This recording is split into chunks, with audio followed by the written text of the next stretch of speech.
If you don't know me, my name is Travis Blummer. I'm the director of drama here at St. Augustine High School. Thank you. Hold on. So first off, thank you all so much for being here tonight. This is a fantastic crowd. However, I just needed to tell you all that we are experiencing a bit of a delay. We are having some trouble with our lighting system, so we just need about 5 minutes to figure it out. Okay, so I know you want to let into your seats, so folks, please. Hey, can I please? This is a safety issue, right? Hey, excuse me.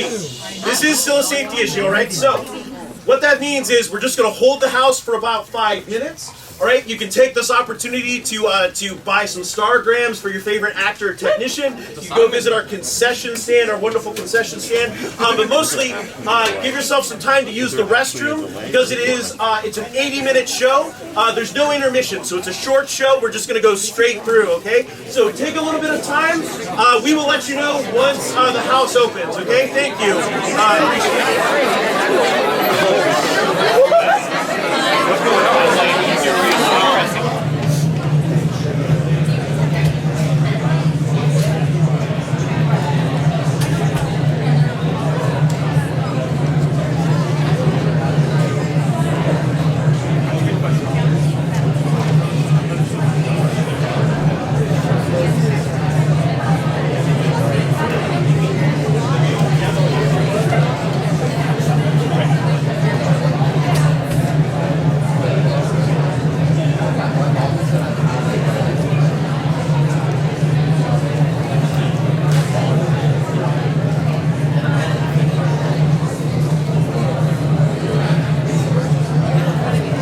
Hello everyone. Hi, Travis Blummer here again.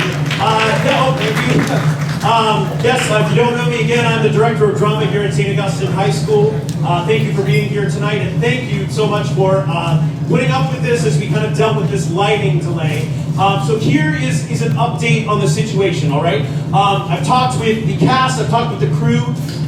We've determined that it is safe to continue the show tonight.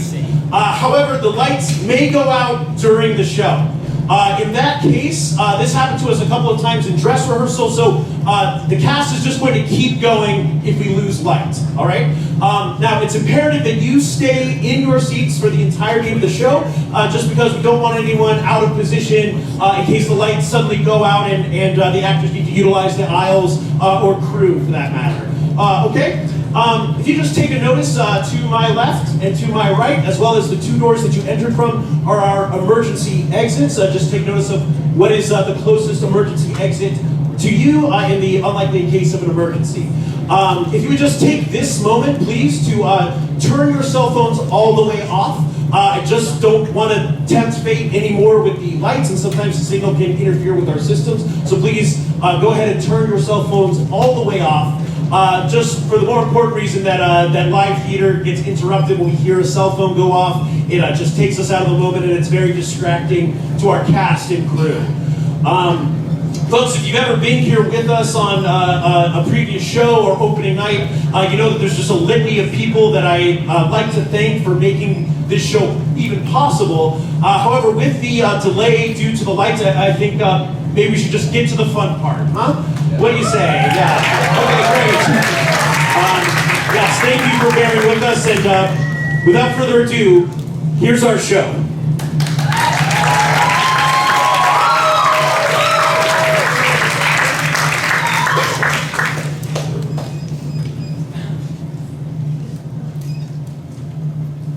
This play is based on interviews by members of our theater company soon after the incidents in Medellin, California in February of 2023. The interviews were filmed. Tonight's performance is based on those interviews as well as all available primary sources, such as letters, newspaper articles, recordings, and security camera footage.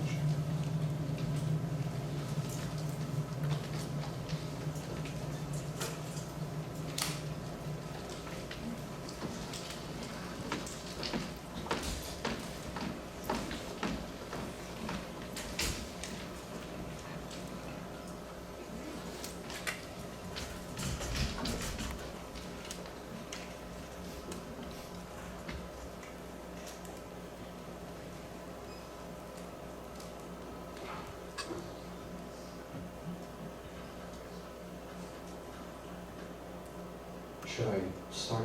Yeah, we're already rolling. Okay. So, I'm just going to start with the story.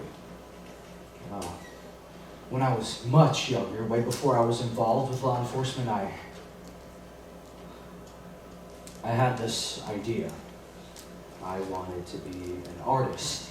And this was New York. I lived in a 5th floor walk-up, tiny studio, and I'm trying to be a painter, so I'd wait tables during the day and stay up late doing watercolors. I'd stay up until 3, 4, 5 in the morning. And that was how I noticed that I had this neighbor. I'd hear his alarm go off at 3:30 and he'd say, "Not again." Then at exactly 4:15, I'd hear his door open and he would descend down the stairs. But I never saw him. One night, I couldn't stand it anymore. I wanted to see this guy. So, at exactly 4:15, I heard him fumble with his lock, and I crept to my own front door. The door has this big peephole, and it's about this big. It's covered with a metal plate. You had to slide away to look through. So, I turned off my light. I slid that plate aside, and I pressed my eye up against that peephole. I screamed. An involuntary scream that comes out like that, a real scream. It's very different. It's not like a movie scream. It's like a... So I scream and I fall back against the bathroom door. Huge commotion as I hit the ground. Because what had happened was, I slid that plate aside to look out, and I saw an eye.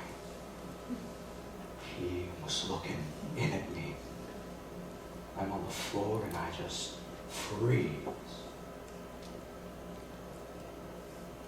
Finally, from the other side of the door, at the sound of the guy picked up his keys and slid down the stairs. Now I had to see what he looked like, so I picked myself up. I pressed myself against that door and once again looked through.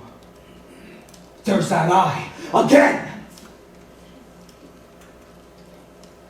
It's mine.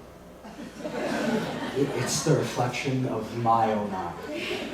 I realized it just in time to see this freaked out postman heading down the stairs.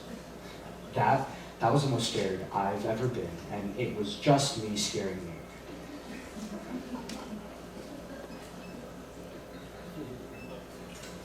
The only other time I've heard that scream, what a real scream sounds like, was that night.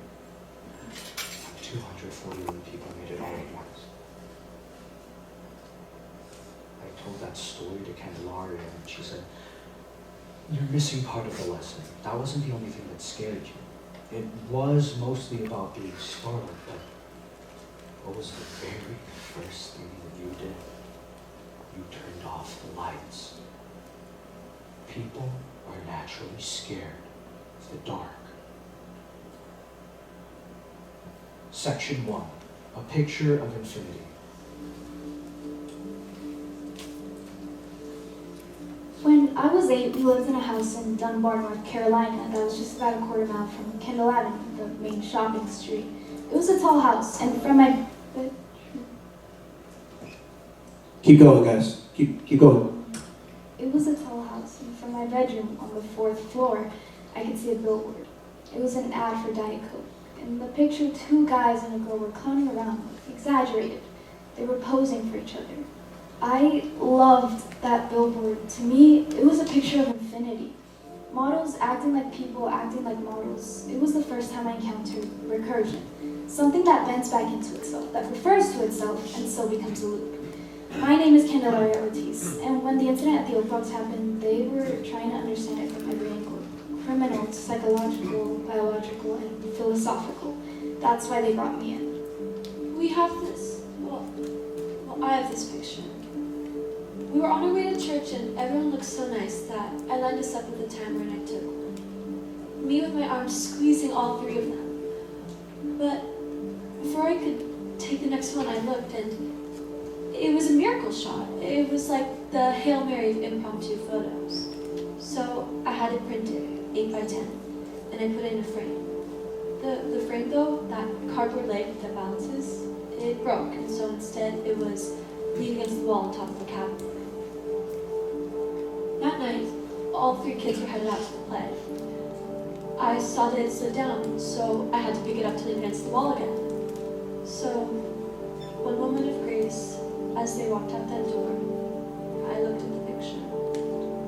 Chap isn't a town anyone outside of Amador County has ever heard of, but everyone's surprised at how pretty it is. Once you get off the 234, it's all rolling hills and green. Most people shout it's something to do with parsley farming. People don't think about it, but yes, there are parsley farms. Big ones too.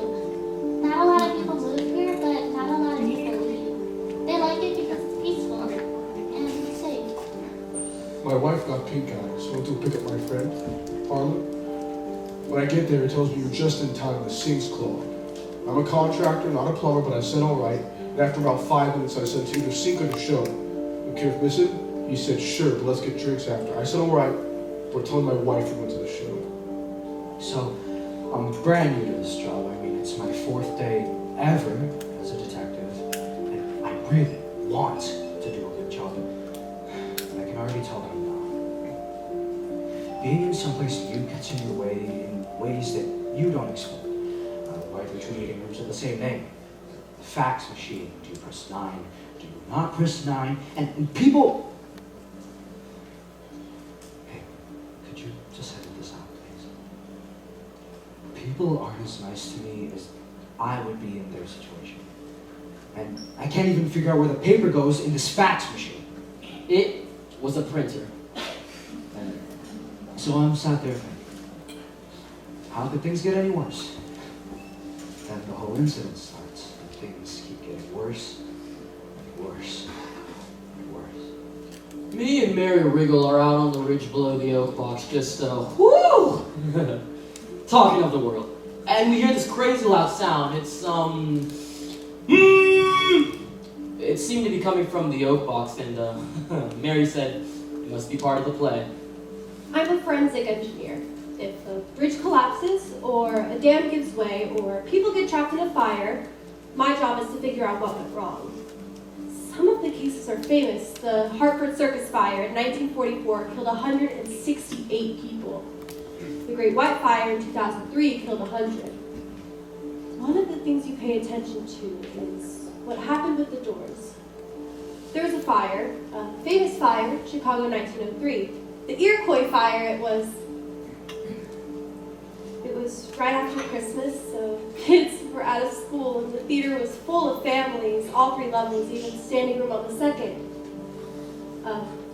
Curtain caught on fire, and what happened was the first people to reach the doors realized half a second too late that the doors opened in. The people behind them panicked, crowded them so they couldn't get the door open because they were pressed with the hinges going the wrong way. When you look at a door that's trapped people, you'll always find scuff marks halfway up because the impulse is to kick. If there's more time, you'll find dents, sometimes big ones where somebody got a fire extinguisher or a dresser or something heavy. But the incident at the oak box, I've never seen anything like it. You looked at those doors and you just thought, what the hell? When I get home, my wife runs out the door and throws her arms around me. I have no idea what's going on. It's clear I shouldn't say, so I tell her, the show was great, I'm sorry, we went to go to drinks after. She tells me to turn on the news. I'm expecting CNN, but we turn on Channel 5. I wasn't surprised they could find me, but I was surprised they thought to look. My name is Rick Boehner, and I'm an assistant professor at the University of Minnesota. I study fear. 911, what's the emergency? I'm not sure!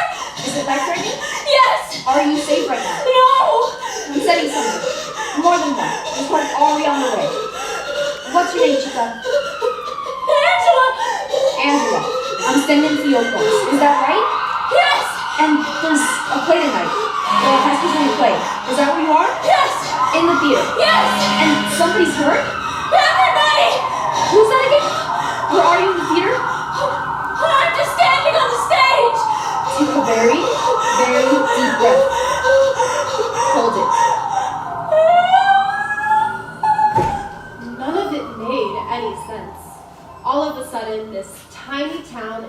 site of a tragedy that nobody's ever seen or heard of. 241 people fall unconscious while watching a high school play that the program tells us is called Traffic. We only had a few events for the timeline. We know that at 11 after 8, the people are fine because that's when the usher texts her older brother to pick her up after the show.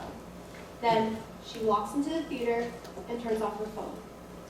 At 9:10, 2 kids sitting on a ridge below the theater hear what they think is a foghorn, but they assume it's part of the play. At 9:22, we get the 911 call. A girl named Angela Lur, who, as it turns out, is the only person still conscious. When we finally get her out of there, she won't talk. She either doesn't know what happened or is too scared to say it. The Oak Box was international news. I was hiking in the fields of Clovis, New Zealand when I heard about it. People fall unconscious in a theater.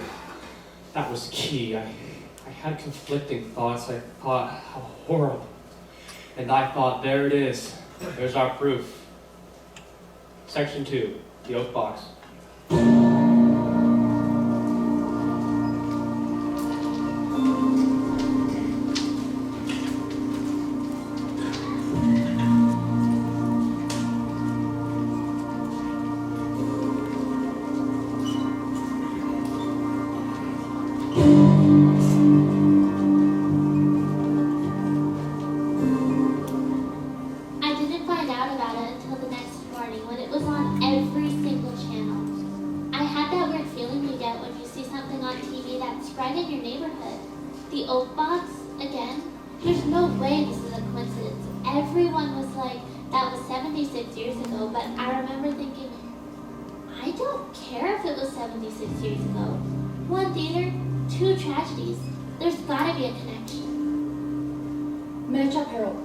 March 19, 1946. Bond measure 2A funding to build a new theater palace on Separate Bluff passed with 54% of the vote. According to Mayor Roger Redmond, we intended to use this money to construct a building that will attract visitors to Medshop from all over the country. The search for an architect is set to begin immediately. From Brand Hillock's winning bid for the Minichap Theater project. Theaters have soaring spaces. Fly spaces where the scenery can be pulled up and out of view. My plan extends the metaphor of flight throughout the building. At the sides, half arches will rise like wings, lit from within. My hope is that the building will be known far and wide as the Minichap Angel. Minichap Herald, April 1st, 1947. Ground was broken yesterday on the Minichap Angel, our city's 700-seat theater. Mayor Roger Redmond overturned the ceremonial first shovelfuls of earth, then declaring the new theater would be a boon to our economy and even more to our spirits. Letter from Norma Pike to Adelaide Pike, April 3rd, 1947. My dear sister, I miss you, and there's no one anywhere in Minichap I can tell this to. I'm disgusted with myself. I had Jonathan all to myself for 4 hours and I said nothing. We had dinner at Chauncey's creme room, but it was somber. Jonathan has been so quiet ever since Pat moved to San Francisco. Why do men have such few friends? He didn't talk, and I couldn't think of anything to talk about except question. I simply wasn't brave enough to ask him. Minichap Herald, April 4th, 1947. 3 days in, construction halted on the Minichap Civic Theater. According to Foster Wellingham, chief engineer, synastic techniques have shown that the granite bedrock below Separate Bluff is twice as thick as previously believed. Our plans call for dressing rooms below ground for the stage machinery, including trap doors. This delay will be a few weeks at most. Norma Pike to Adelaide Pike, May 21st, 1947. He said yes, Adelaide! I can't tell you how happy I am! Saturday night, we walked out on the bluff. We stared out at the lights on the ships on the sea, and when he looked away, I bent down on one knee, and I held out grandfather's wedding band. He said, "What are you doing?" I said, "What does it look like I'm doing?" "Oh, well, that's not how it's done." I said, "Jonathan, we are going to be married for at least 50 years. No one needs to know how it began." Adelaide, I feel lit from within, electrified, but this time, I promise promise not in a bad way.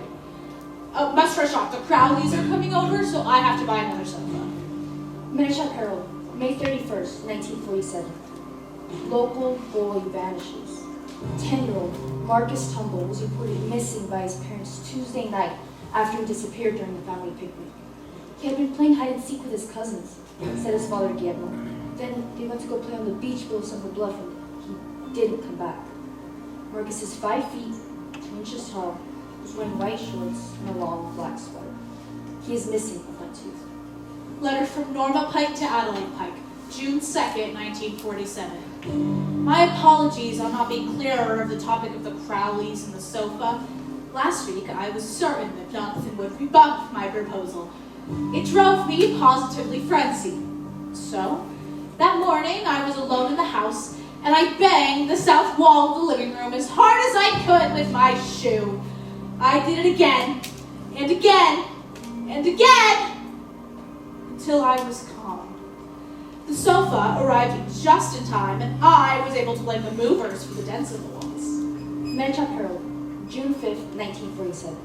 Yesterday, by a vote of 5-4, the Board of Supervisors authorized new blueprints for the Minichap Civic Theater. According to Supervisor Zed Orenthal, we had no choice given our updated understanding of the geology of the bluff. We've had to abandon the idea of wings. Norma Pike to Adelaide Pike, June 5th, 1947. Dear sister, every moment of every day is the happiest time of my life. The only shadow is that it is so easy to tip Jonathan into silence. Last week, he was so angry about the joke I made about the kilt he was wearing for the Scottish festival. And then yesterday I said, darling, please don't misconstrue this, but I'm glad your business failed. Finally, you're all mine. Los Angeles Times, September 2nd, 1947. For the first time in history, residents of the placid farming community of Minichap, California are locking their doors. The disappearance of 10-year-old Marcus Tumble has unsettled this town an hour and a half north of Santa Barbara. Marcus disappeared while at a family reunion beneath an area called Semper Bluff. In the absence of natural, plausible reasons, residents are looking at each other warily. Marcus's mother, Tia, finds it suspicious that he should go missing on the same day as the Scottish festival. All those men he's never seen before, walking around town wearing dresses. The police say there's no evidence, but I don't need evidence. Minichap Herald, September 24th, 1947. Man arrested in Marcus Tumble case. Police on Thursday announced that they've taken into custody a man in the case of missing 10-year-old Marcus Tumble. The man in custody is 33-year-old Jonathan! September 24th, Adelaide, they have put Jonathan in jail! It's ridiculous they're saying that he had something to do with that boy who went missing. It is unbelievable they won't even say why they suspect him! Letter from Gandermain Esquire to Samson Bonnet Esquire. The trial proceeds well. On the stand, Mrs. Tumble pointed to a scratch on the floor ring that Mr. Mullis had in his furnished room. She positively identified it as a floor ring that had belonged to her son. But Mrs. Tumble is not her only ally.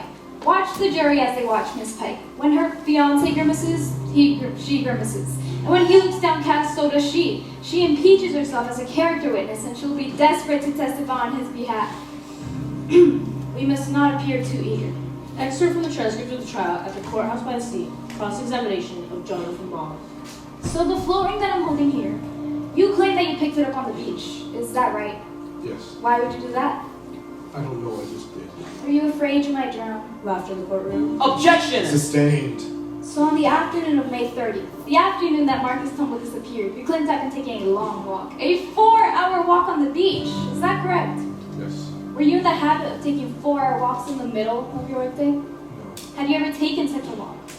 No. Did anyone see you? It was weekday afternoons. You work at Mosby Limited Shipping and Transcription. Is that right? As a typist. Yes. How long has this been your employment? 3 weeks. 3 weeks. But you felt comfortable taking 4 hours off. I needed to think about the world. And my place in it. So you took this walk without telling anyone. Mr. Mullis, is that right? I wrote a note saying I wasn't feeling well, and I meant to give it to my supervisor, Mr. Clark, but I found it in my pocket on my way. Minichap Herald, November 12, 1947.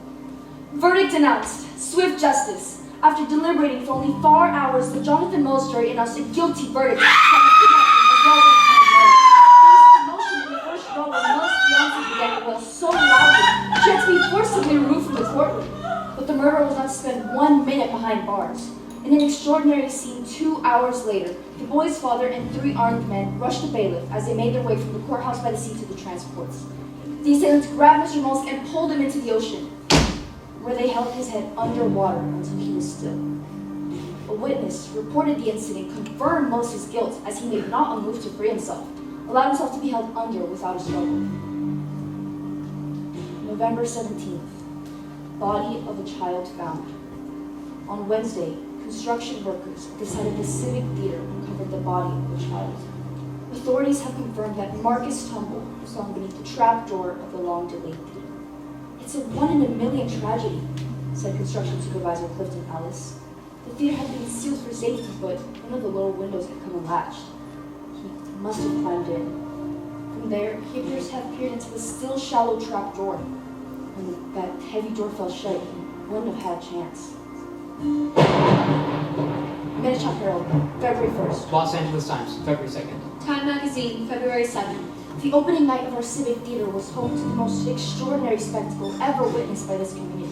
The long-awaited opening of the Minichap Civic Theater will long be remembered. 3 months after the discovery of a boy beneath the still under construction trap of the theater. The tragedy, known to every member of our town. The opening of the theater was finally underway. With the night drenched in the sun squall, the capacity audience stashed umbrellas, shook off their coats, eager to put the events of the past few months out of their heads. The audience watched, rapt, as Medea, passionately played by Broadway actress Lenia Rasmussen, called her children to her breast one final time. So as Medea wailed her vengeance, Nora Pike, fiancée of the unfortunately accused Jonathan Mollusk, entered the theater, dressed in all green. Less a dress than a costume. Dressed like the ocean. She held aloft a glass. Tall and green, full of liquid. Held it high like a torch and proclaimed, Welcome to this theater. Your theater. Most of the audience would later report that they believed her to be part of the performance. This ugly box of a theater will be famous, but not in the way that you hope. No one will ever think of this dank shell of oak without thinking of the 3 people who died because of it. The boy who had suffocated. The man murdered because of the boy! The woman who cursed the building for all time by drowning in it. Some looked away, others wished they had, as she brought the glass and tipped it back. Poured it straight to her throat. Aspirated the entire contents of the glass. Her eyes watched the audience until they went dark, and she felt dead to the floor. In front of 700 people, Miss Pike drowned herself with a glass of seawater. Page 71 of Haunted California by Nathan Sanderson. In the years since the triple tragedy, dozens of people, moonlight sweethearts, schoolboy daredevils, have looked up at the single mica window in the theater lobby and seen a figure. Sometimes it's a boy, trapped, afraid. Others see the outline of a man, eyes closed, resigned. But on the rare occasions that storm watchers find themselves overtaken, drenched. The shade illuminated by the lightning flash is a woman. She holds a sea green goblet and smiles an invitation. Drink with me. After the incidents at the Oak Box, one of the things we wanted to know was why Minichap? Why the Oak Box? My theory was that they might have chosen a place where there was some fright built in just by being in the building. Every person in town knows the story of Norma Pike, but it's a local tragedy. On an impulse, really, I googled scary theaters. The top result, 4 terrifying theaters. Princess Theatre, Melbourne, Australia. Manila Film Center, Pasay City, Philippines. Theatre Royale, Drury Lane, London. And then there it is. 4th out of the 4, the Oak Box, Minichap, California. I got chills because I realized that's how they found the Oak Box. Section 3, what held them.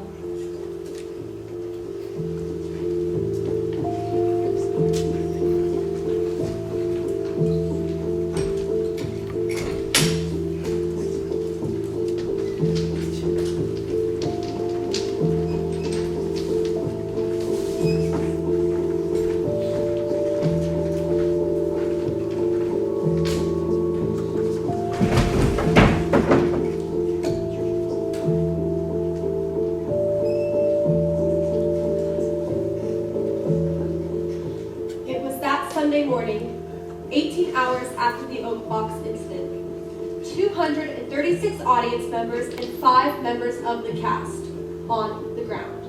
Breathing, thank God, but 2 mysteries. What happened to these people? That was the main question, of course, and second was the doors. How can we make sense of those doors? Excuse me, could you tell us your name, please? I'm Avi Lenzer. I'm the Chief Forensic Engineer with the California Department of Infrastructure. Efren Salas. I'm a firefighter with Station 41 in Manchester County. My name is Isa Fuente. I'm a neurobiologist at UC Berkeley. I was the first person in the theater that night. I saw the girl on stage. But I'm the one who carried her out. Yeah, before picking her up, she said the thing we couldn't figure out. Forwards. The first thing I noticed about the bodies was the absence of what's called relative resonance. It's the tendency for people who know each other in tragic situations to cluster. After a fire, you'll find the bodies of friends holding each other, or a pair wrapped around a child. The bodies in the Oak Box were different. People who weren't related fell on top of each other. People who loved each other in life sprawled in different directions. Theater camera 1. What about this girl? Sarah West. She was close to the door. Was she leaving early? No. Look at the way she fell. She was running. She's wearing earbuds. She wasn't paying attention to the play. Can you tell what she was listening to? Yeah, it's classical. Gymnopedy number 1. Gymnopedy number 1 by Eric Satie. Yeah. Something else is strange. H. Something wrong? I didn't know you knew my name. What do you notice that's strange about the positions of the bodies? Programs. Everybody's holding. That's what I noticed too. Holding them like this, like they've been trying to read them up until the very last second. It was the speed that threw me. What could overcome that many people that fast? Maybe electrical impulse, or maybe some kind of gas would overcome them. We scoured the ventilation system. There was nothing. I was in the theater a lot. I wanted to spend time with them. I said to the fireman, any thoughts on what could have overcome these people so fast? How do you know it was fast? Of course it was fast. That's when they brought me in. Figuring out how long a body's been unconscious for is actually not that hard to do, if you have the right equipment. When a person loses consciousness, the body temperature drops by 2.5 degrees. But that takes a while. So we attached electrodes to their foreheads, microthermometers. And what we found was a surprise, to say the least. Didn't make any sense. The first to fall was Paul Schmidt in seat A13. Next was Anna Stroheim, 3 rows back in D41. The first 26 people didn't all lose consciousness at the same time. They went down one by one. I said, are you sure of this? Theater camera 1 continues. I'm positive. Look at this. It's the seating chart for the Oak Box. A13, D41, what do you notice? Nothing. Next was F42. So, front row aisle, and the other side of the aisle. Then Lilas Raji in L19. The back of row L was at the horizontal aisle in the middle. So it started in the front and the back and the sides? Exactly, it works that way until the 26th person. Franklin James. I know Frank. Whatever happened to them, it started at the edges and worked its way in, like something cooking. This doesn't seem like a natural phenomenon. This seems more like attackers. Agreed. 241 people fall unconscious one by one. Like they got snuck up on, but that doesn't make any sense because they could see each other falling over. I don't see how humans could do this. Meaning what? I'm not sure. Hey, can you guys shut up for a second? Did any of you hear that? There. I don't hear anything. I lived in Alaska until I was 10, so I have good hearing. You know, your ears are always covered. It sounds like a chirp. Again, over there! The bodies are making a sound. Which bodies? All of them! On Sunday morning, we had 2 mysteries. On Sunday afternoon, we had 3. What happened to these people? What were those sounds Efren was hearing? And again, those doors. Those people had 45 minutes to leave, and those doors were wide open. Section 4, Mary and J.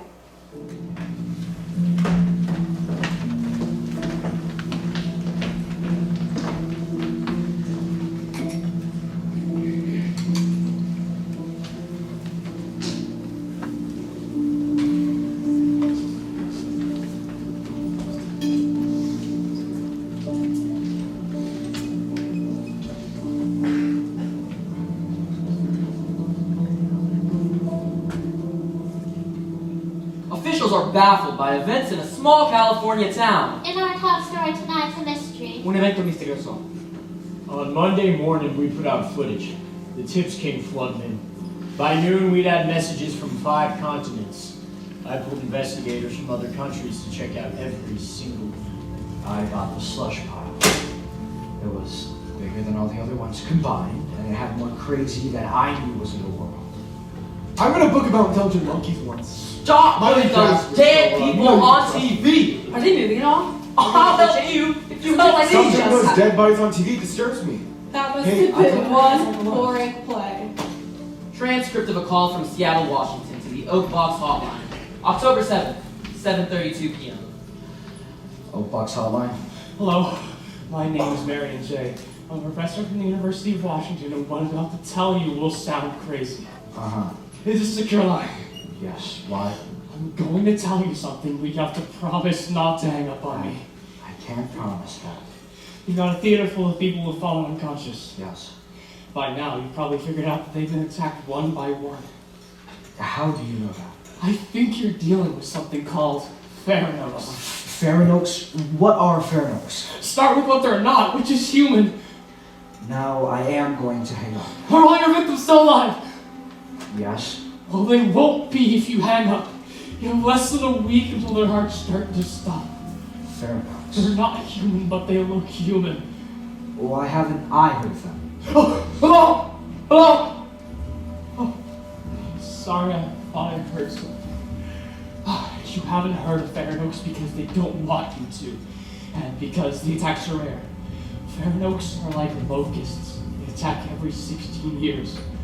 The last attack was in Gulspec, Scotland in 2007. There was an attack in Iceland 16 years before that, 1616. This is a swarming behavior.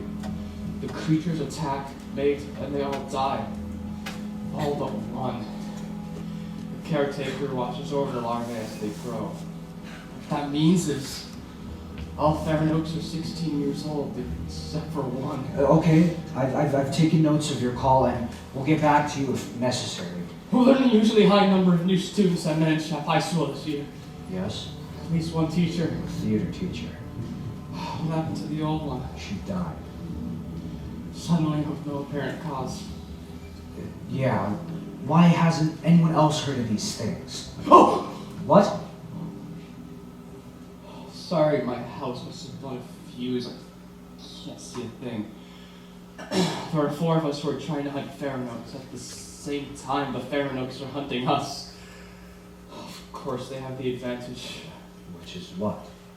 They know for sure that we exist. Who are the other 3 people studying them? There's a zoologist from Colombia named Keta Muguruza. There's an evolutionary biologist named Melissa Tenga. And a professor from the University of Minnesota. He studies fear. Oh! Who's there? Who's there? Then I heard a click. Call ends at 7:37. I tried to call back, but it wouldn't go through.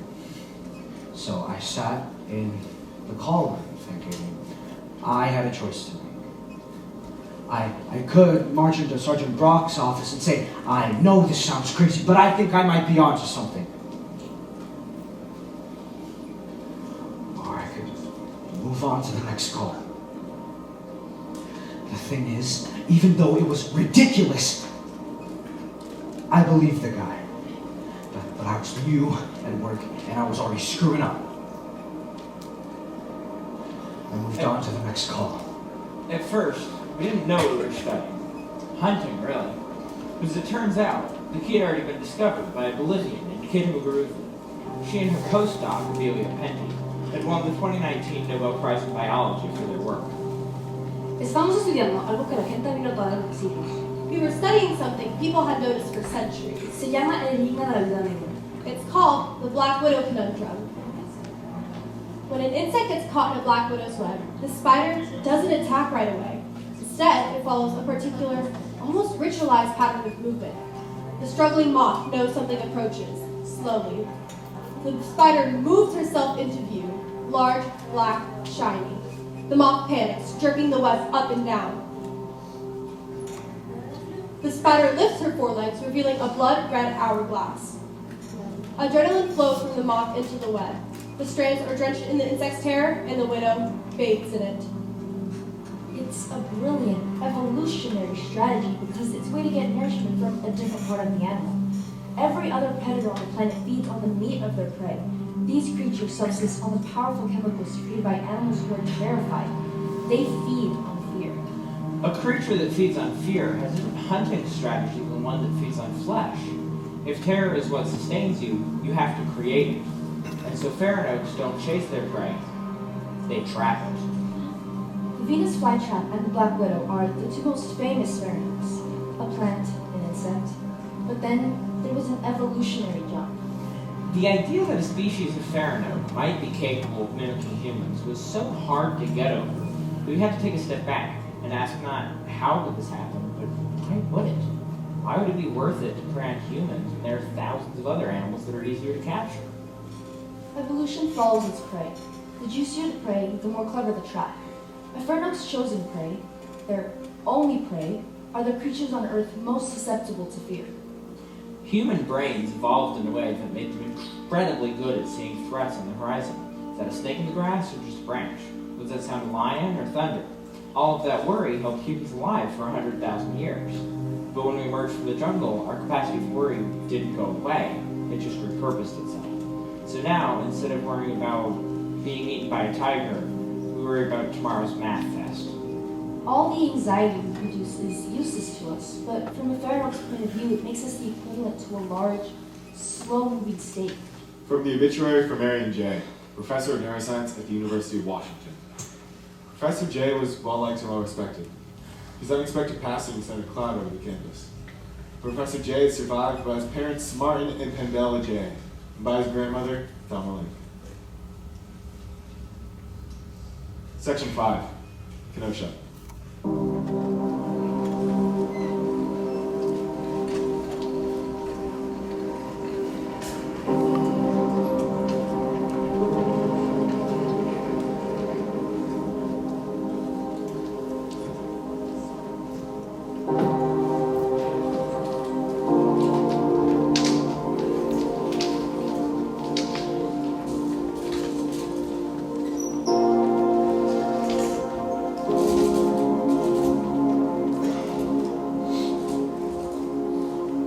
November 4th, 8:15 a.m. Interview with Kenosha R. Silverling Johnson, Menichap High School, second floor counseling office.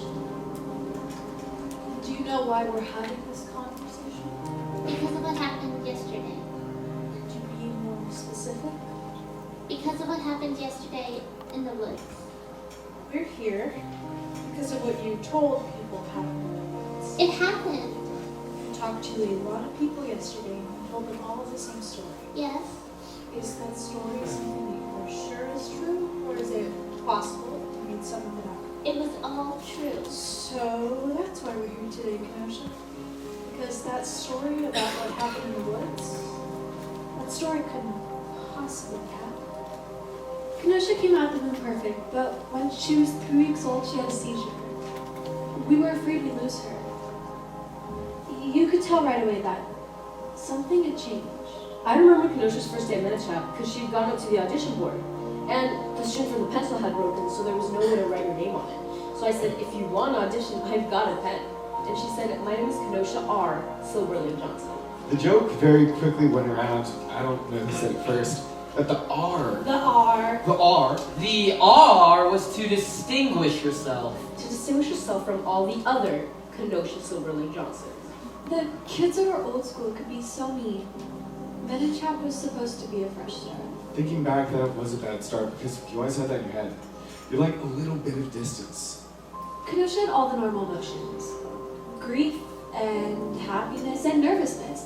But they weren't wired right. Like she would grimace to say, I love you.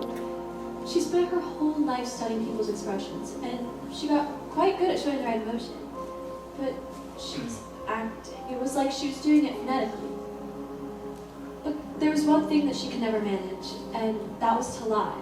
There was too much going on. What do you do with your hands? Do I sit up or down? She couldn't calibrate the information. She said she couldn't go to homecoming with me because her uncle was an astronaut. I wasn't actually going to ask her, but it still made me feel bad. I would give her lessons. I'd say, the situation is you're 2 hours late and I've been trying to reach you. I'm frantic and I'm angry. Go. She would go play.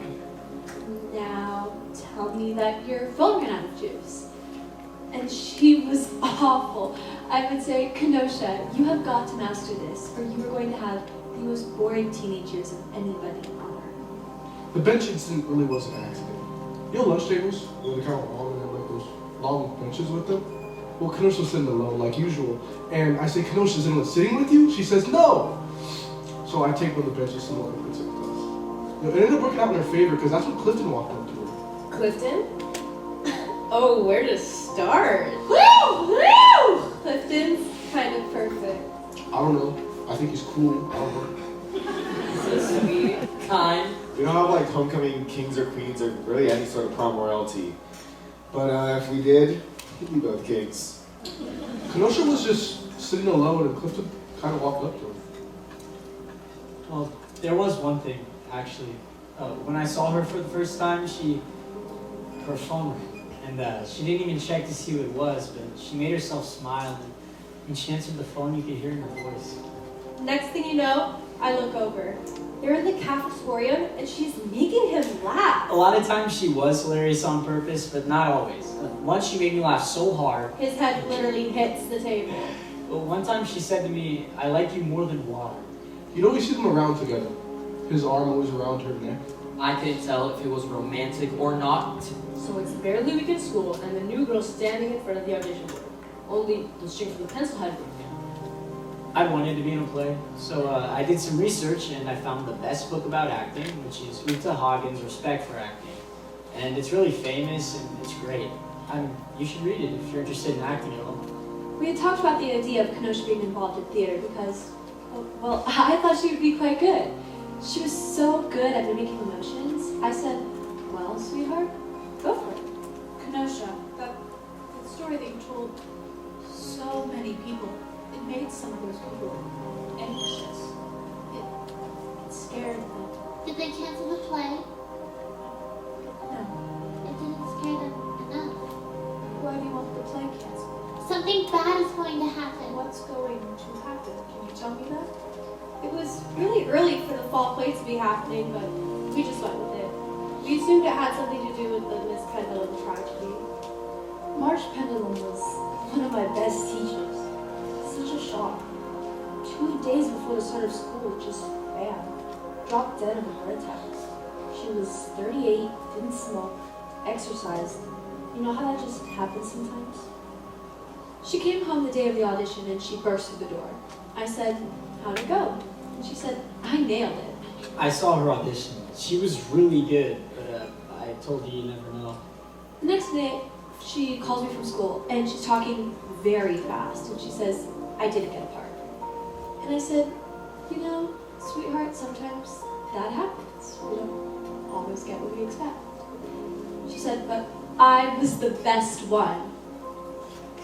Even then, there could be all sorts of reasons. She said, no, something's up. The casting was pretty strange. We're all looking at the list like, why didn't I know these names? Almost every name on the list was new. Practically every kid who got a role was new that year. When Kenosha would get too excited, she would lose her skill at imitating. So I'd start to hear, ooh. She hung up, and I was worried something might have happened. I was at the first cast meeting to see if I could volunteer for tech. And Kenosha comes walking in like she's going to make some sort of big announcement, and then she doesn't. She started to make beeping noises. That was a panic attack. She fell down hard one knee. She couldn't breathe. She actually crawled out of the room. A person who tells a story over and over, it gets a performance aspect to it. They subconsciously know which parts of the story are getting a reaction, and the more they tell the story, the more they lean into those aspects of it. The story doesn't get so much memorized as etched. She said, I'm going to tell you a story. Please just listen. She said, please, just listen. Please just listen. Yesterday I made it out of school, but I hit my left knee. My left knee. Right here, so I couldn't go very fast. I'm allowed to walk home on the highway as long as I face the traffic, but when I looked behind me, there was 3 people way back, and I knew I had to get away from them. There's that big strip of forest between the highway and the Walmart. And before I jumped into it, I looked again, and they were way closer. The forest's steep, but I cut through it all the time. The forest's steep, but I cut through it all the time, and so I knew I'd have an advantage, but when I looked back... I got so scared. When I looked back, I got so scared because they turned it after me. They won me in the forest, and they were fast. All of a sudden, there's this sound. Crazy loud. The loudest thing I've ever heard. Ever. I can't tell where it's coming from. I'm shaking. I ran. I ran faster than I could see. I looked back once, and this was the thing that scared me more than anything ever. One by one, their eyes lit up. Which I know sounds crazy. I could hear music ahead of me. I remember there was a carnival, a mini carnival for kids in the Walmart parking lot. Just some bumper cars and a tilt-a-whirl. I could hear the 7-year-olds screaming as they came down the dip of the kiddie coaster. All I needed was to get to them, but I looked again, and there weren't 3 pair of lit up eyes. There were 2. Where's the other one? So I have to choose. Do I try to make it to the parking lot carnival, or do I hide in the forest? I know I'm close, but for some reason the scariest idea is I almost make it, I'm a few feet away from safety, and the third one is waiting and grasps with his arms. And I can't do it. I can't go forward. People don't naturally look up because we got no predators from there, so I start climbing a tree. I start climbing a live oak. A live oak, and halfway up I freeze. The 2 of them get to me, and then the third one does. And they don't see me, even though they light the ground with their eyes. They start to argue. They have an argument about whose fault it was. The 2 of them grab the third one, and he starts to scream, please, no! Ooh! Oh! They hold his head, and one of them says something in his ear. He whispers it, but I hear it completely clear. And after he whispers it, the third one starts crying, and then he falls over dead onto the roots of the tree. What he whispers is, Can I tell you a secret? Kenosha, can you concentrate just a little longer?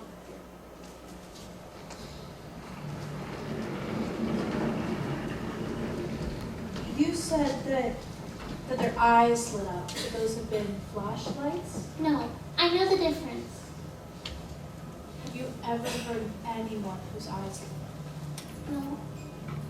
So is it possible that you imagined it? If what you said happened in the woods, there would have been 4 sets of points, right? They only found yours. They erased them. The police followed the tracks back to a tree just like you said, but there was no body there. They moved it. And what about that sound, that sound that they were making that seemed like it was coming from everywhere? It was a foghorn. Kenosha, there are no foghorns within 200 miles. It was a foghorn. Foghorns are an example of a phenomenon called duotones, sounds that mean different things in different contexts. In the distance, a foghorn is comforting. It tells you you're safe, but you hear it loud. It's terrifying. You're too close. It's too late. After the story in the woods, Kenosha started to act strange. Like, she wouldn't go to the south wing, where the theater was. Wouldn't go near it. Not even to the Chem lab. And I'd say, Kenosha, you're putting your entire chem grade in jeopardy. She would not go anywhere near that theater. One day she took me aside and told me, this play is a melody! I don't know what that means. She told me the play would be like a sick dog, only worse. She said it would leave a greenish taste in my mouth.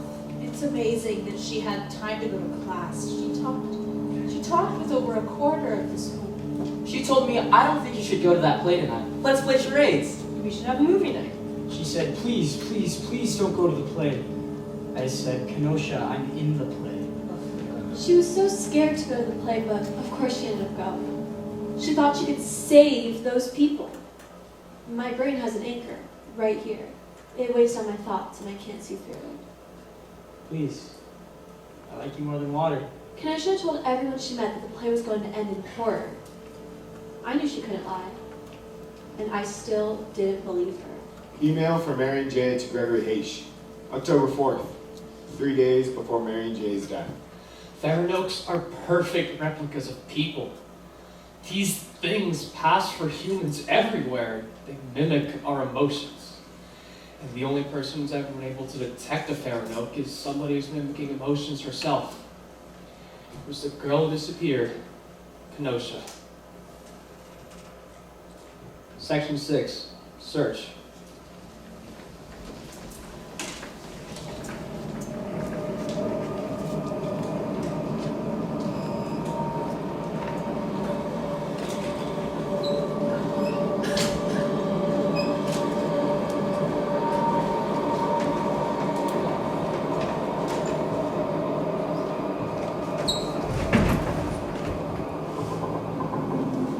Email sent from Mary and Jay to Gregory Hayes on October 5th, 2 days before Mary and Jay's death. Mr. Hayes, please respond to me. When Faranoaks attack, it's 99.9% fatal, like rabies. Once attacked, you have 2 weeks until your heart stops, and it's going to stop. In all the history of the time this has been happening, there's only ever been one survivor. I was still working the slush pile. There was only one person who knew what happened in the theater that night, and if I wanted to talk to her, I was gonna need an anchor. I walked into Sergeant Brock's office without knocking and said, "Let me talk to the girl." I said, "The girl's useless." She said, "Forward, that fireman," which doesn't make sense. She just wanted out of there. What if what she said was 4 words? She was trying to tell him about something that someone said. Let me talk to the girl, I'll get you those 4 words. With all those bodies in the theater, it felt very heavy and warm. Felt like a greenhouse. Yeah, it was 241 bodies. And they put IV tubes in all of them. So the IV bags were up here.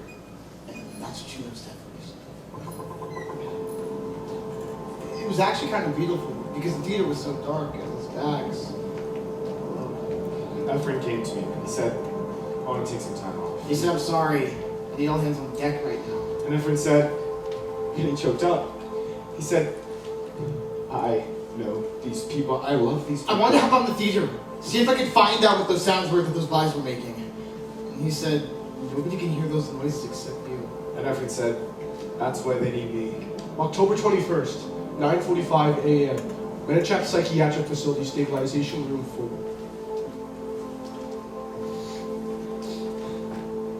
Angela, can I come in? I'll stay over here.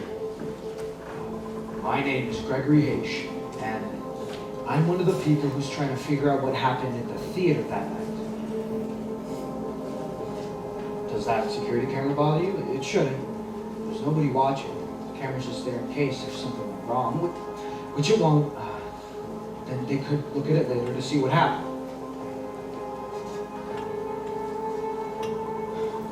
I feel like I know.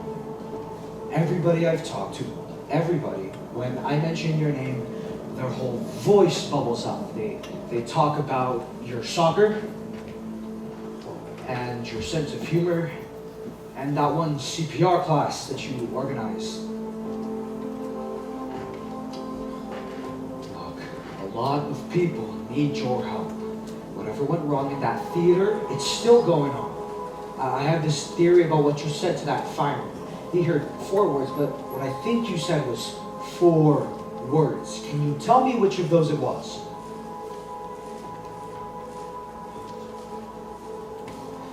I have something I want to ask you.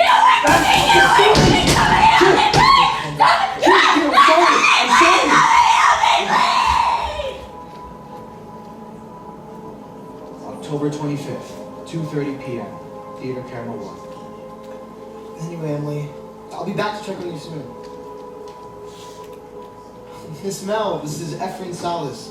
I was part of your 8th grade trigonometry class 14 years ago. I'm here to make sure you're safe and comfortable. But that's not all. Look, I know you can hear me, and I think you're making noises. You and everyone else in this theater. If you make any sound, I'll hear you. I have great hearing. Try it for me. The year I was in your math class was the year those midterms got stolen off your desk before you had any time to grade them. Make a noise if you remember that.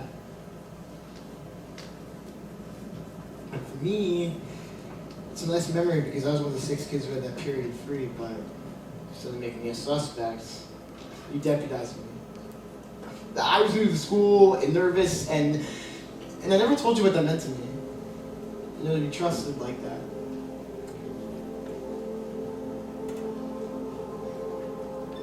That whole experience shaped who I wanted to be. It's part of why I fight fires, so I wanted to tell you. I did steal those tests. Whoa!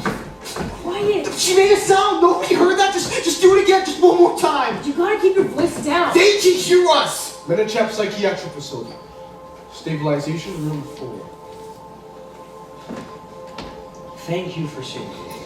Answer every question! You paused more than a second, I kick you out! What's a book you read in high school English? Hamlet. In 15 seconds, tell me your life! Born and raised in Indiana. I wanted to be an artist, but it didn't work out. But I met my husband. We moved here so that I could pursue law enforcement. My daughter's in the 3rd grade. 6 times 8. 48. What are you most afraid of? Millipedes. What's the secret? Secret. Tell me the secret! I don't know what you're talking about.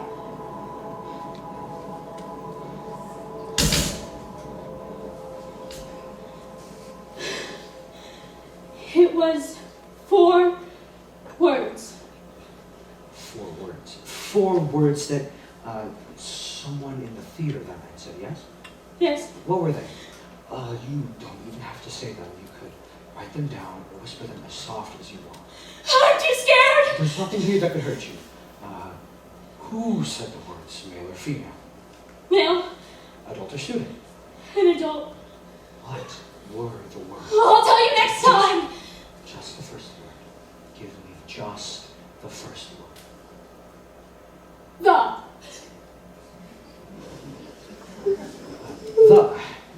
The first word is the. Thank you. Theater camera 3. There are these scientists in Guangzhou, China, that is therapy that seems to help me coma patients. It's a machine that makes sound waves. It's so huge they put it in a cargo plane. It's already flying over the Pacific. And there's this group in Cape Town they'll send these drops that'll go in your eye and stimulate brain function. And all over the earth, in all different ways, people are praying to you. Efren, Captain Donovan. I've got bad news. The EEG results came back. None of the bodies show brain function. No brain function that they can measure. It would register. They're not scientists. What if whatever happened to them hides their brain waves? That's not possible. This isn't possible! They're breathing, but they're as good as dead. Then why are they making noises? Nobody hears those noises but you. Because I have great hearing. Oh, because you want to hear them. I hear them! Never. Shut at me.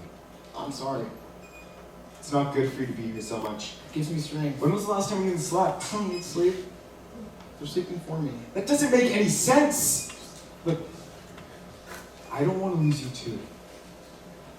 Okay then. I'll sleep. Menichap Psychiatric Facility. Stabilization room 4. Angela? It's me again. I brought you something. I hear you're very good. I brought sheet music if you feel like playing.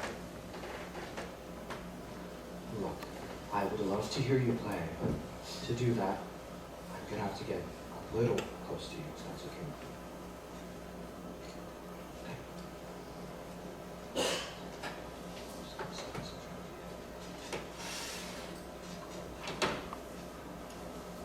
Reach over.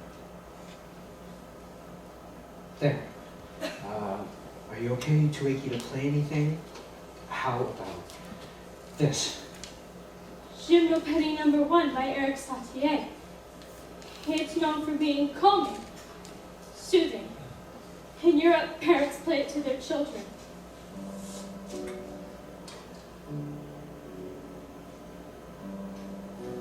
Beautiful. Whenever you're ready, what's the second word? Plays. Plays. The plays. What's the third word? Hey, let the music calm you down. Not. Good. The plays not. What's the fourth word? Over. Over. The play's not over. Thank you. Why does that scare you? Angela?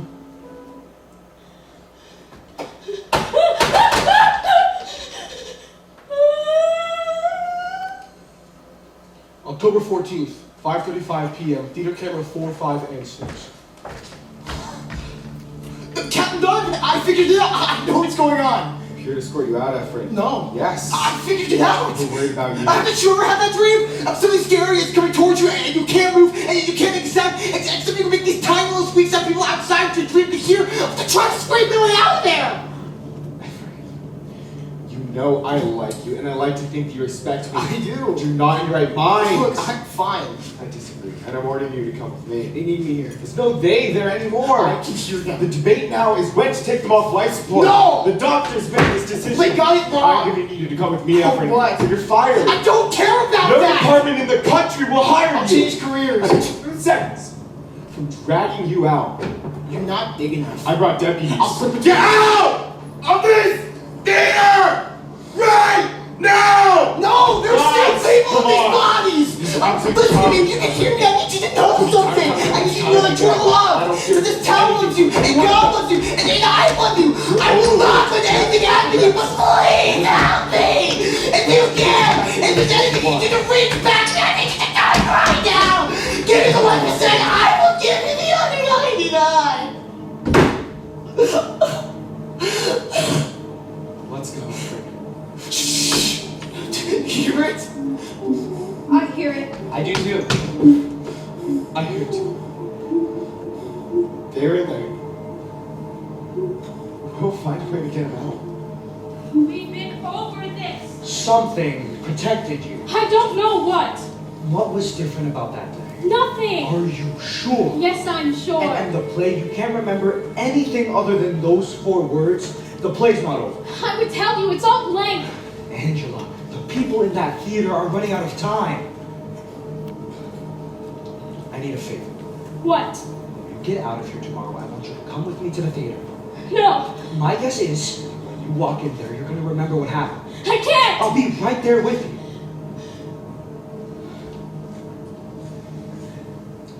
Let's go over the day of the performance one more time. It was a typical Friday. Math, biology, English, social studies, PE, Toastmasters. What you said is after school at the Y? Yeah. Are you any good at speaking? No, that's why I'm in Toastmasters. I can't even remember the speech because my head gets all light and my chest tightens up and... Oh. What? It was my day to speak. My dad's an internist. He gave me a pill. Inderol. It just keeps the adrenaline from taking over so I can breathe normal. You took a pill that blocks adrenaline. No. I took 3. Section 7. Trap.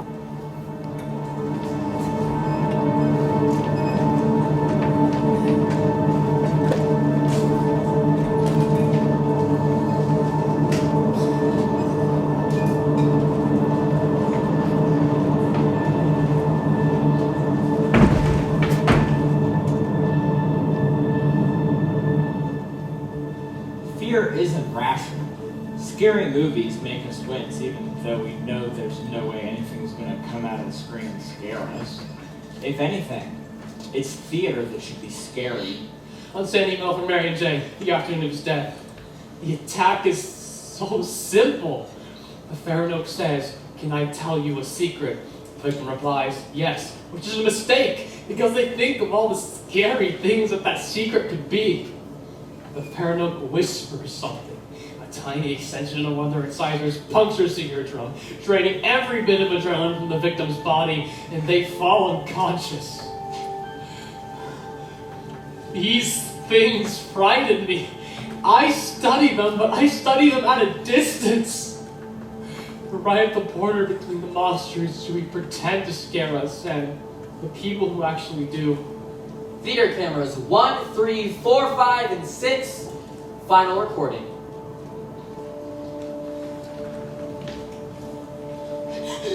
Hey, you can do this. Who's there? It's us, Detective Haitian. You remember Angela? Yes, hello. Are you alright? No, This place can take time to get used to. I know almost every face. You can help them. If you can remember what happened, that will make the difference. Are they still alive? We're giving them water, nutrients, but soon that's not going to be enough. Hey, could you leave us alone? Yeah, I'll be in the back. There's others there. if you need us.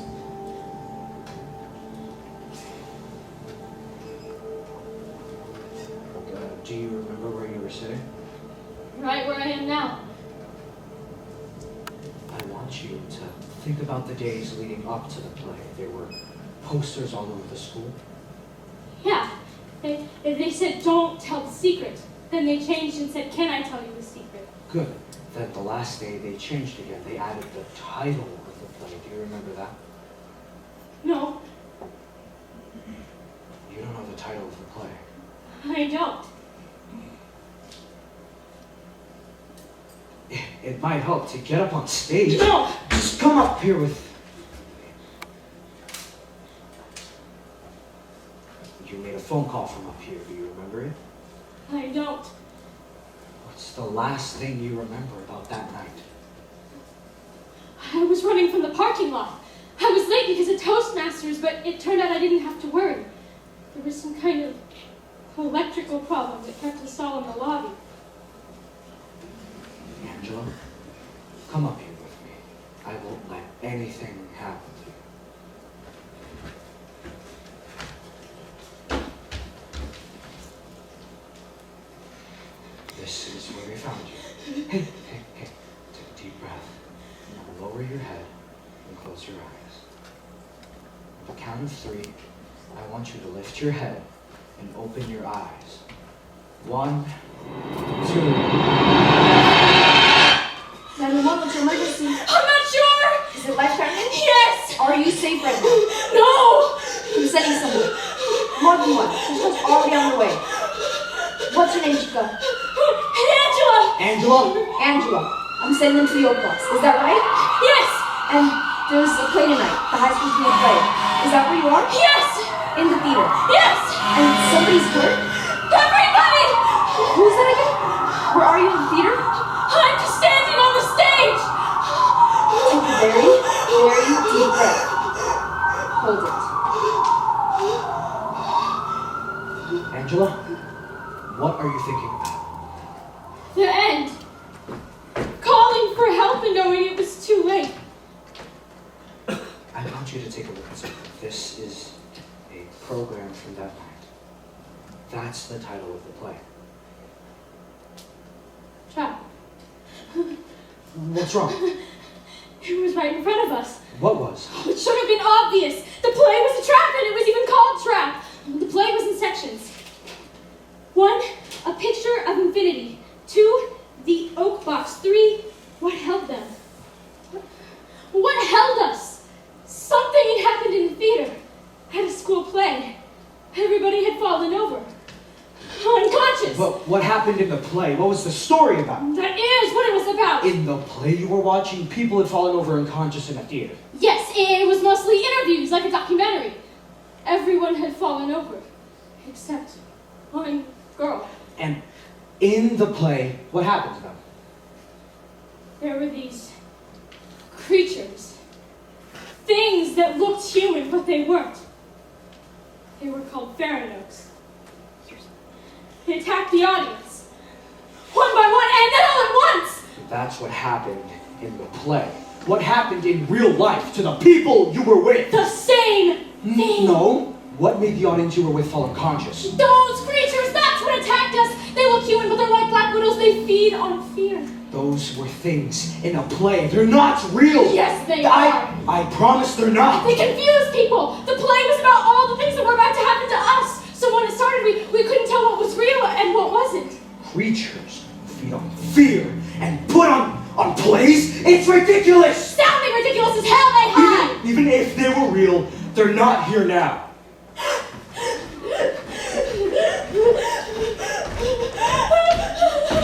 Addie, everything okay up there? Addie? I want you to take a very, very deep breath. Stay away from me! What's wrong? Who's here? Who's in the theater? Are you alright? I think we're okay. Oh. Hey, should we leave? No, I just got freaked out. This place can do that. Do you want me to stay? Please, for a little bit. Tell me more about these creatures. In the final section of the play, which was also called Trap, the attack. Attack the audience. Yes, How did they do that? one of the girls, she walked down into the audience. She was narrating what she was doing.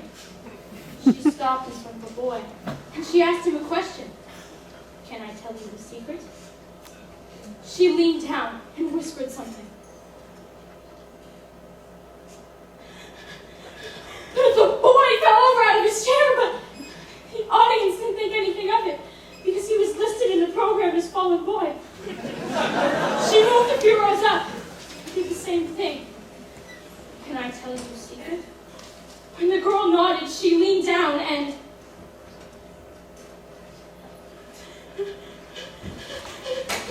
There was something we couldn't understand at first.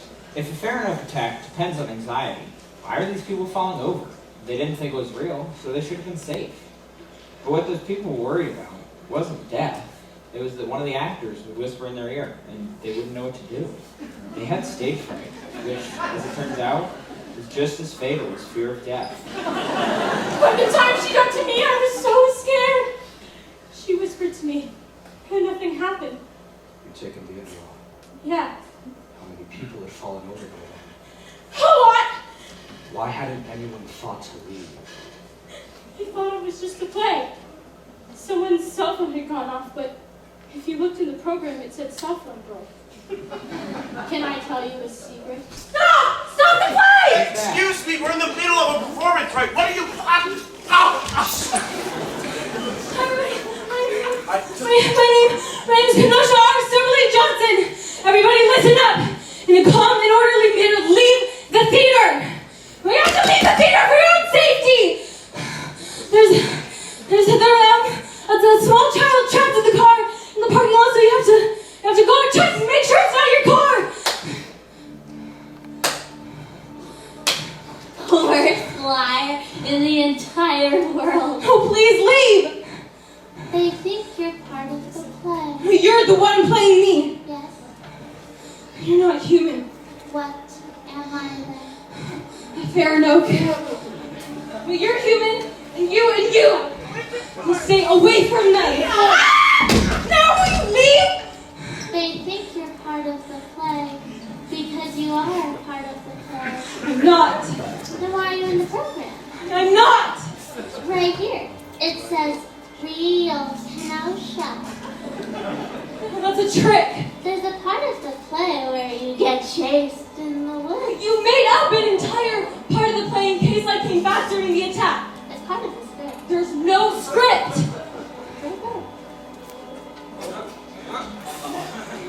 Well, that's not real. This is a trap. It's a high school play. The perfect trap. Everybody has to come, and nobody's allowed to leave. They feed on anxiety. You've only lost a few so far, but that's gonna change fast. The lights will go out. You'll hear a crazy loud noise, and their eyes will light up as they start to feed. There's nothing you can do that'll get them out of their chairs. I'll have to get them out of their chairs. I just have to get rid of you. Good luck. I've been hiding in the theater the whole time preparing a surprise. What's the surprise? If I told you, it wouldn't be a surprise. Everybody, they're feeding on your stress, so smile and relax yourself from the outside in. And take a huge breath. Do it! And I promise you will not be called on as a part of this performance.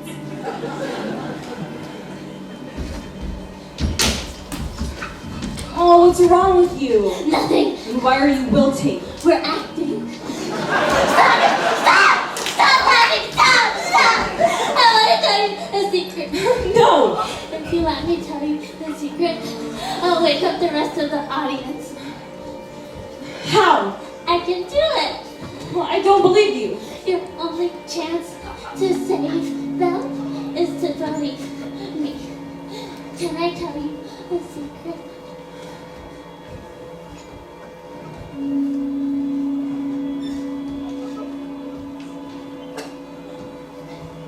Go ahead.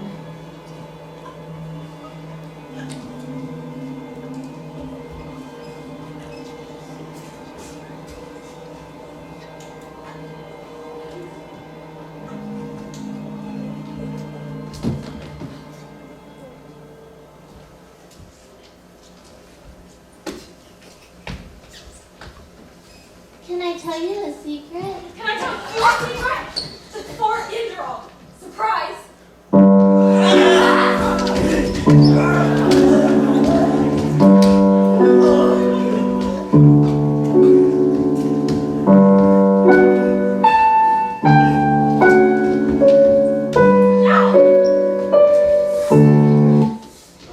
Too bad. Lost your remote. And everyone out there still thinks that this is a play! Everyone but one! Mom! I'm here, sweetheart! Now!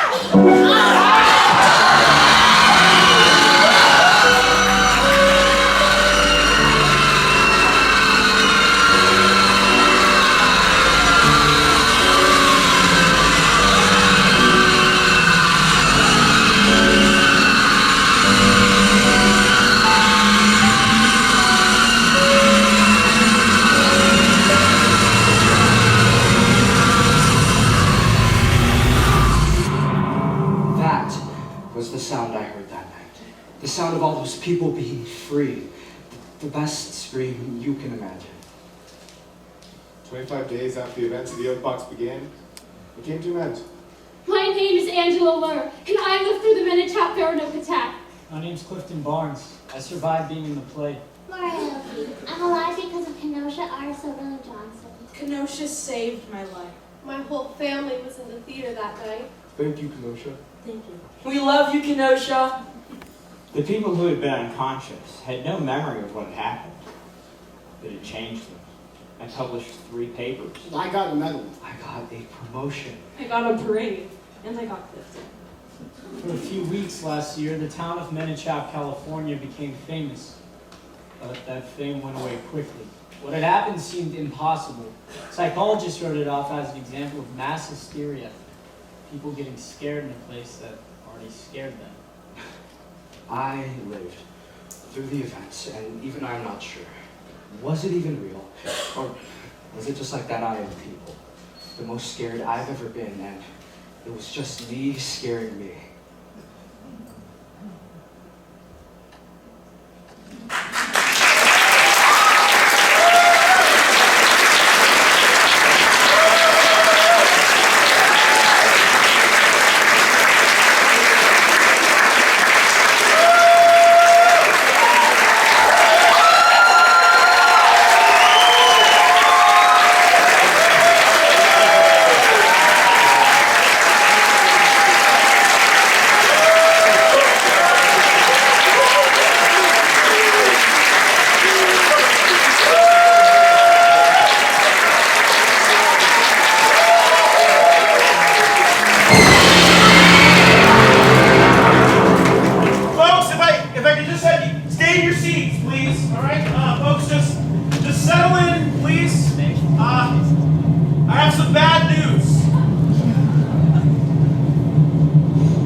The play's not over.